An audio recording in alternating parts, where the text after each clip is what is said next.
안녕하세요. 네, 안녕하세요. 오늘 저희가 함께 좀 깊게 파헤쳐볼 자료가 바로 김승호 박사의 생각의 비밀이라는 책에 대한 심층 리뷰랑 또 여러 발췌본들입니다. 네, 맞습니다. 이걸 보내주시면서 이런 말씀 하셨잖아요. 뜬구름 잡는 긍정의 힘 말고 진짜 뇌과학에 기반한 실용적인 방법을 알고 싶다. 아, 네. 딱 핵심을 짚어주셨네요. 그래서 오늘은 정말 그냥 좋게 생각하세요.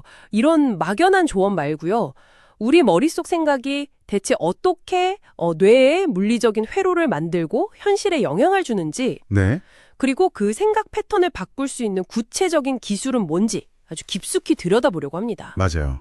오늘 논의의 핵심은 생각이라는 이 보이지 않는 힘을요, 과학의 실험실 안으로 가져와서 한번 해부해보는 데 있어요. 과학의 실험실이요? 흥미롭네요. 네. 우리가 흔히, 나는 의지가 약해서 그래. 기분이 태도가 됐네 하면서 자책했던 문제들 있잖아요. 많죠. 사실 그게 우리 뇌 속의 물리적인 신경 경로와 호르몬의 합작품이라는 걸 알게 되실 거예요. 단순히 의지 문제가 아니라는 거군요. 그렇죠. 그래서 여기서 우리가 던져야 할 가장 중요한 질문은 바로 이겁니다. 우리는 어떻게 우리 뇌를 스스로 재배선해서 내 삶의 엔지니어가 될 수 있을까? 자, 그럼 한번 시작해볼까요? 네, 이 자료들에서 가장 먼저 그리고 가장 중요하게 다루는 아이디어가 있더라고요. 생각이 그냥 머릿속에서 스쳐 지나가는 그런 연기가 아니라 네네, 뇌에 실제로 길을 내는 것과 같은 물리적인 현상이라는 거예요. 맞습니다. 반복되는 생각은 뇌의 고속도로를 만드는 것과 같다는 비유를 쓰는데 와, 이게 정말 확 와닿았어요. 그 비유가 아주 정확해요. 처음 가는 길은 되게 낯설어서 의식적으로 운전해야 하잖아요. 그렇죠. 내비게이션 계속 봐야 하고. 네. 근데 그 길을 계속 다니다 보면 어때요? 나중에는 내비 없이도 심지어 다른 생각하면서도 저절로 그 길로 들어서게 되죠. 맞아요. 그게 바로 우리 뇌에서 일어나는 일이에요. 특정 생각, 예를 들어서 나는 잘 못해. 이런 생각을 반복하면요. 네. 그 생각과 연결된 신경세포들, 그러니까 뉴런들이 함께 활성화되면서 서로 아주 단단하게 연결이 돼요. 말 그대로 뇌에 나는 잘 못해 라는 이름의 고속도로가 생기는 겁니다. 근데 여기서 잠깐만요. 좀 궁금한 게 네, 말씀하세요. 만약에 그 고속도로라는 게 이미 수십 년 동안 닦여온 길이라면요. 그럼 이걸 바꾸는 게 거의 불가능한 거 아닌가요? 네네. 평생 부정적인 생각을 해온 사람이 갑자기 긍정적으로 생각하려는 건 뭐랄까 삽 한 자루로 강물 흐름을 바꾸려는 것처럼 좀 무모하게 들리거든요.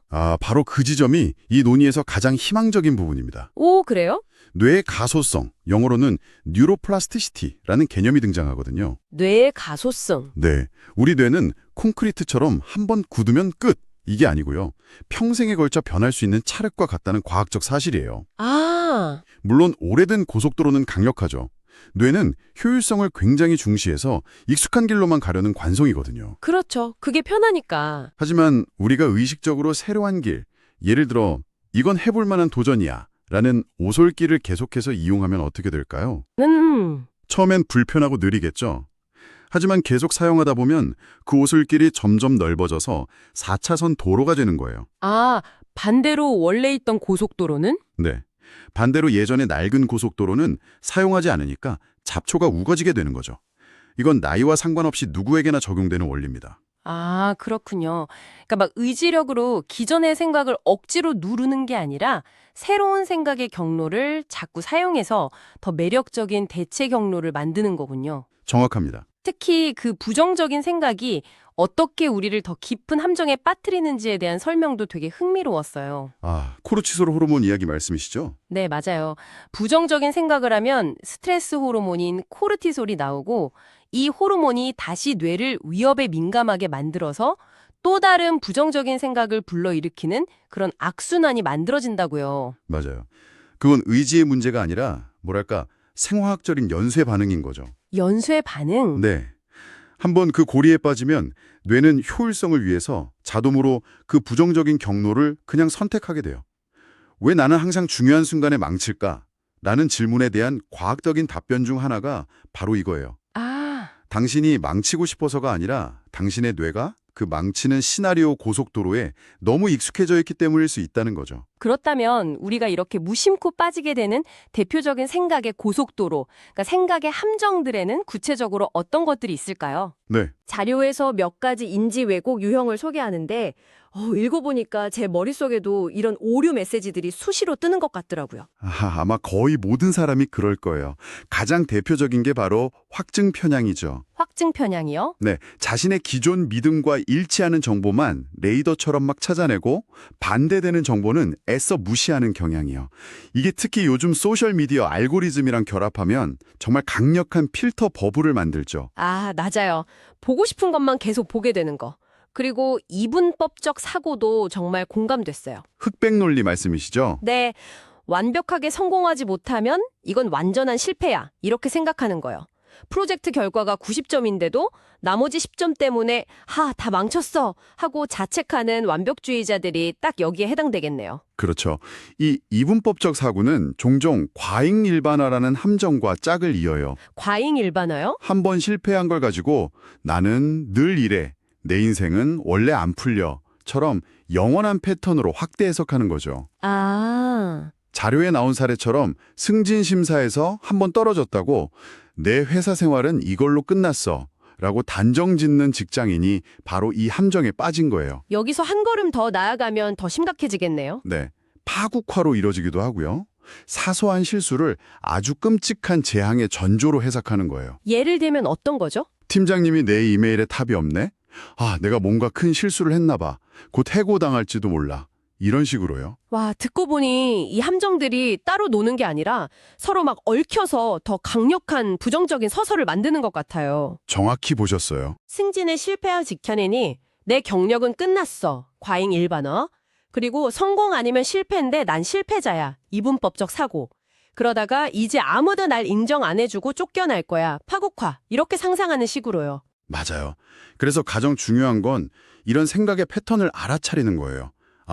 내 뇌가 지금 과잉 일반화 고속도로에 진입했구나 하고 인식하는 것만으로도 변화의 첫걸음이 달 수 있죠. 이 지점에서 청취자분들께도 한번 질문을 드리고 싶어요. 당신의 일상에서 당신도 모르게 반복 재생되는 생각의 스크립트 같은 게 있나요? 사람들은 나한테 관심 없을 거야 라거나 이런 건 내가 할 일이 아니야 같은 것들 말이에요. 자, 그럼 이제 가장 중요한 부분으로 넘어가 보죠.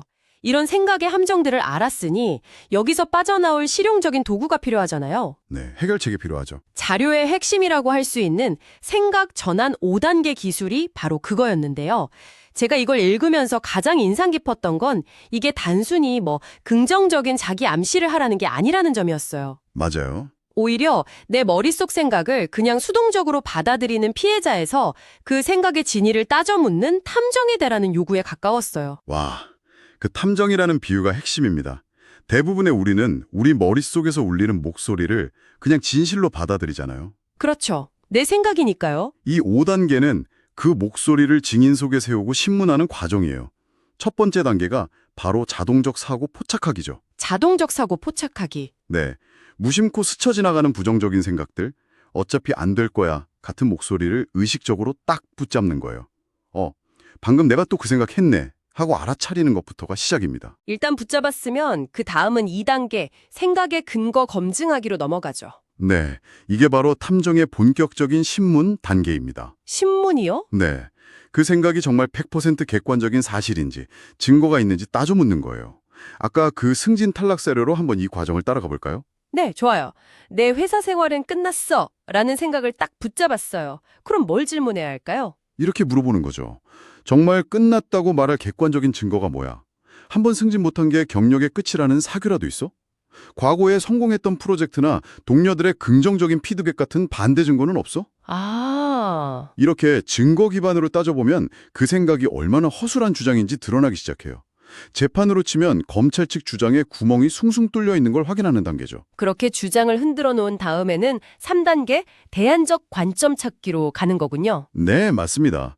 같은 상황을 다르게 해석할 방법은 없는지 다른 시나리오를 써보는 거죠. 내 회사 생활은 끝났어. 대신에 이번 승진에서는 내 역량과 다른 종류의 역량이 필요했나 보다. 라거나 그렇죠. 또는 이번 기회에 내가 부족한 점이 뭔지 파악해서 다음을 준비할 수 있겠네. 같은 다른 이야기를 만드는 거예요. 이건 맹목적인 긍정이 아니라 흑백 TV로 보던 세상을 컬러 TV로 바꾸는 것과 같네요. 오, 좋은 비유네요. 다양한 해석의 가능성을 열어두는 거죠? 네.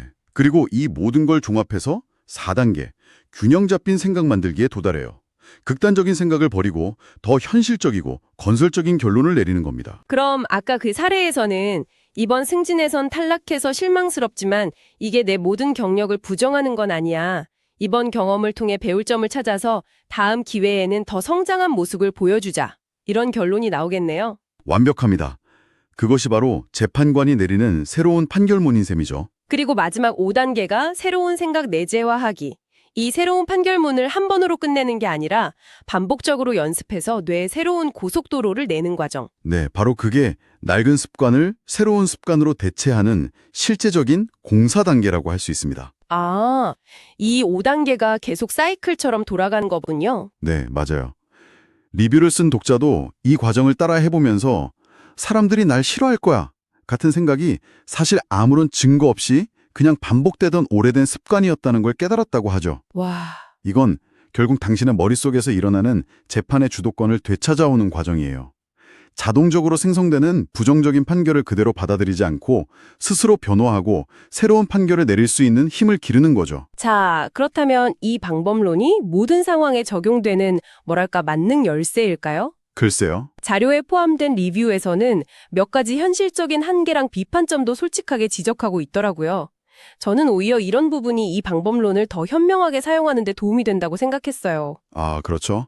만약 완벽하다고 하는 것보다 훨씬 신뢰가 가죠. 어떤 점들이 언급됐나요? 우선 다양한 사례를 너무 넓게 다루다 보니까 각 사례에 대한 분석이 좀 얇게 느껴졌다는 지적이 있었어요. 아, 예를 들어서 한 인물이 이 5단기 훈련을 통해서 실제로 어떻게 생각이 바뀌고 행동이 달라지는지 그 전 과정을 좀 더 깊이 있게 따라갔다면 독자들이 자신에게 적용하기 더 쉬웠을 거라는 아쉬움이죠. 그건 정말 중요한 지적이네요. 방법만을 아는 것과 그걸 실제 삶의 복잡한 맥락 속에서 적용하는 건 전혀 다른 문제니까요. 맞아요. 또 다른 비판점도 있었나요? 문화적 맥락에 대한 이야기도 있었어요. 문화적 맥락이요? 네.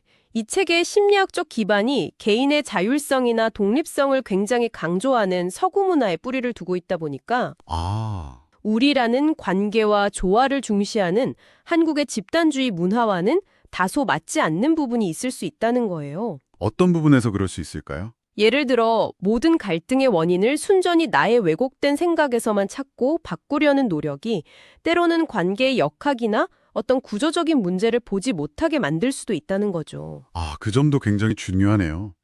상사가 나를 비난하는 건 상사의 문제이지 내 문제가 아니야 라고 선을 긋는 게 서구에서는 건강한 경계 설정일 수 있지만 네. 한국의 직장 문화에서는 자칫 조직에 융화되지 못하는 사람으로 비칠 수도 있으니까요. 맞아요. 이 도구를 사용할 때 내가 속한 공동체의 문화적 코드도 함께 고려해야 한다는 의미겠네요. 네. 그래서 이런 한계점들이 이 책의 가치를 깎아내리기보다는 오히려 이 강력한 도구를 사용할 때 주의해야 할 사용 설명서 역할을 해주는 셈이죠. 그렇죠. 결국 어떤 방법론이든 자기 삶의 고요한 맥락에 맞게 변형하고 적용하는 지혜가 필요한 거니까요. 정확해요.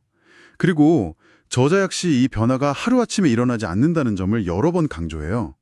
뇌에 새로운 고속도로를 까는데 시간이 걸리는 건 너무나 당연한 일이잖아요. 네. 책에서 언급된 21일, 66일, 100일 같은 습관 형성 주기에 대한 연구 결과들은 우리에게 조급해하지 말라고 오늘 하루 새로운 오솔길에 발자국 한 번 더 남기는 꾸준함이 중요하다는 걸 알려줘요. 아, 생각의 비밀은 결국 어떤 대단한 비법이 아니라 일상의 작은 알아차림과 선택들이 모여서 만들어내는 결과물이라는 거죠. 오늘 우리는 생각의 비밀이라는 책의 리뷰와 여러 자료들을 통해 우리 생각이 단순한 기분이나 감정이 아니라는 걸 확인했네요. 네, 뇌의 물리적 구조를 바꾸는 실질적인 힘을 가졌다는 걸요.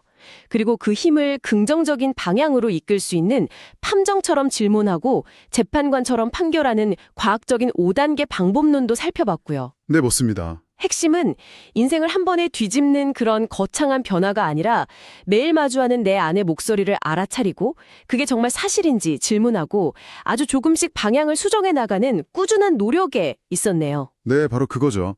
마지막으로 청취자분들이 계속 생각해 볼 만한 질문을 하나 던져드리고 싶어요. 네, 좋습니다. 오늘 우리가 나눈 이야기는 주로 나 자신의 생각을 바꾸는 데 집중했잖아요. 그렇죠? 그런데 만약 당신이 오늘 우리가 이야기한 이 생각의 함정들, 그러니까 확증 편향이나 흑백 논리, 파국화 같은 패턴을 당신 자신뿐만 아니라 네. 당신의 직장 동료나 가족, 심지어는 매일 접하는 뉴스나 사회적 논쟁 속에서 발견하기 시작한다면 어떻게 될까요? 아, 이 생각의 작동 원리를 이해하는 것이 나를 보는 관점을 넘어 당신을 둘러싼 세상을 해석하는 당신의 방식을 근본적으로 어떻게 바꿀 수 있을까요?